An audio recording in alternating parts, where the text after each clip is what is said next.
আমার নবীকে আমি এমন নবী করে পাঠিয়েছি দুনিয়ার বুকে।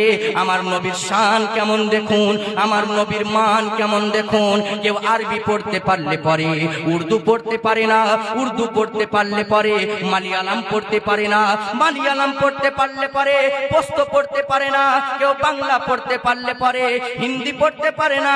কিন্তু আমার আল্লাহ পাক আমার নবীকে এমন একজন শিক্ষক করে দুনিয়ায় পাঠিয়েছে।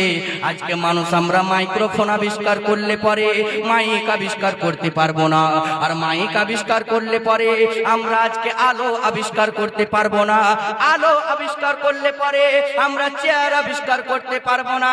একটা মানুষ দুনিয়াতে সব কিছু পারবে না, কিন্তু যখন আমার নবীর বাড়ি চলে এলো আমার আল্লাহ পাক ডাক দিয়ে বলে, হাবিব ওয়া আল্লামাকা মা লাম তাকুন তাআলাম।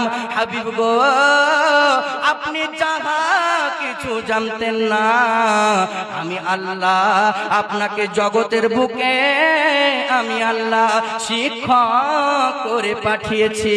সুবহানাল্লাহ। ও গো দয়ার নবী, আপনি চিন্তা করবেন না, আমি আল্লাহ আপনাকে শিক্ষক করে পাঠিয়েছি।